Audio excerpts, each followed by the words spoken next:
خۆتان لەبێت و ئەم کاتتان باش بینەرانی خۆشەویستی تەلەڤیزیۆنی کۆمەڵە بە یارمەتی هاوڕێیانی هاوکارم لە خزمەتتانداین بۆ پێشکەشکردنی گەشتی هەواڵەکانی سەر لە بەیانی ڕۆژی دووشەممە سەرەتا سەردێڕی گرنگترین هەواڵەکان. گیانەدەستانی کۆڵبەرێک بە چەقەی هێزەکانی ڕۆژیم لە بانە، ئاگرزانی بانقەستی دارستانەکانی سەردەشت لەلایەن سوپای پاسدارانەوە، کۆبوونەوەی ناڕزایەتی خانشینکراوان لە چەند شاری ئێران، بەردەوامی کۆبوونەوەی کرێکارانی ئەرکان سالسی پێترۆشیمی ڕازی و لە سێدارەدانی سێ بەندکراو لە دوو زیندانی کۆماری ئیسلامی.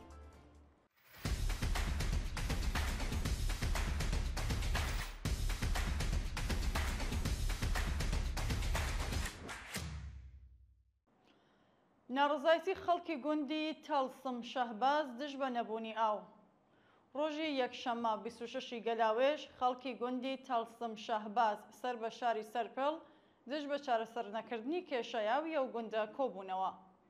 ناڕازیان ئاماژە بەوە دەکەن کە بۆ ماوەی چەندین ساڵی بەردەوامە لەو گوندە کێشەی ئاوی خواردنەوەیان هەیە و ئەمەش بووەتە بەهۆی تێکدانی دۆخی ژیانیان. جێگەی ئاماژەیە سەرەڕای بەدوەداچوونی خەڵکی ئەو گوندە بۆ چارەسەرکردنی کێشەکەیان هێشتا هیچ بەرپرسێک وەڵامی جاخوازیەکانیان ناداتەوە. گیانەدەستانی کۆڵبەرێک بە چەقەی هێزەکانی ڕەژیم لە بانە. ڕۆژی یەکشەممە 26 گەلاوێژی 1404 کۆڵبەرێک بە ناوی ڕەحمان ڕەسوولزادە و خەڵکی شاری بانە بە تەقەی ڕاستەوخۆی هێزەکانی ڕەژیم لە سنووری هەنگەژاڵی بانە گیانی لەدەستاوە. بەپێ هەواڵی گەیشت و هێزەکانی پارێزەوانی سنوور لەو ناوچەیە بە چەکی دۆشکا تەقەیان لەو کۆڵبەرە کردووە و ناوبراو دەستبەجێگیانی لەدەستاوە. جێگەی ئاماژەیە لە ساڵی ڕابردوودا 183 کۆڵبەر لە ناوچە سنووریەکانی کوردستان بەهۆی تەقینەوەی مین تەقەی ڕاستەوخۆ هێزەکانی ڕەژیم سەرمابردووی و کۆچنە خوارەوە لە بەرزایی برینداریان گیانیان لەدەستاوە. ئاگرزانی بەنقەستی دارستانەکانی سەردەشت لەلایەن سوپای پاسدارانەوە. بەپێی ئەو وێنانێ بەدەستمان گەیشتوون دارستانەکانی دۆروبەری گوندی قەڵاڕەش سەر بە شاری سەردەشت ئاگری گرتووە و سروشتی ئەو ناوچەیە تووشی زیانێکی زۆر بووە. بە وتەی سەرچاوەکانی هەواڵ دارستانیەکانی ئەو ناوچەیە لەلایەن هێزەکانی سوپای پاسدارانەوە بانقەز ئاگردراوە و بەهۆی ئاگرەکەوە بەشێکی زۆر لە سروشتی ئەو ناوچەیە لە ناوچووە.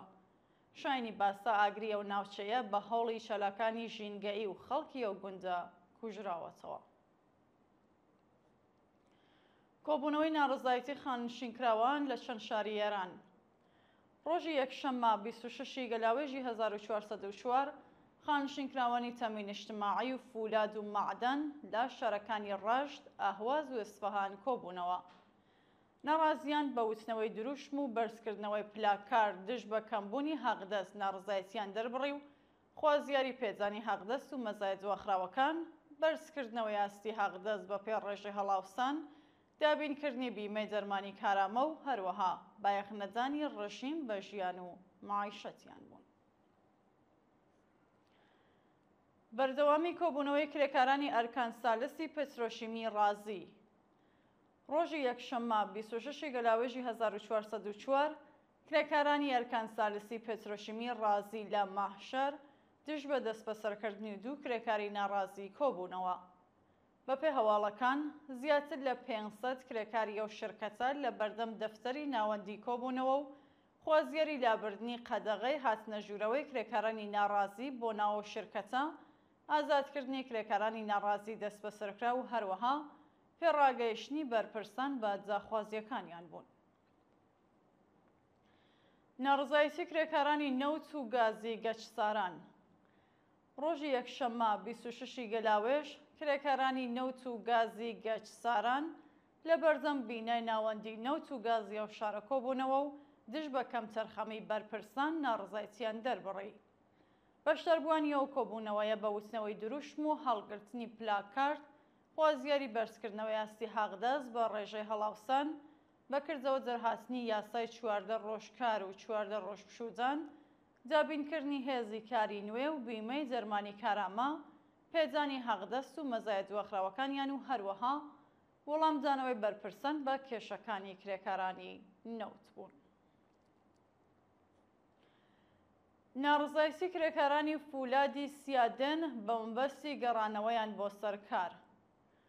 ڕۆژی پێنجشەممە 2 گەلاوێژ کۆمەڵێک کرێکاری قەراردادی لە شرکەتی فولادی سیادن لە پارێزگای زەنجان هاوکات لەگەڵ کۆتایی هاتنی ماوەی گرێبەستەکەیان لە سەرکار دەرکرابوون و هێشتا چاوەڕوانی گەڕانەوە بۆ سەرکارەکانیانن.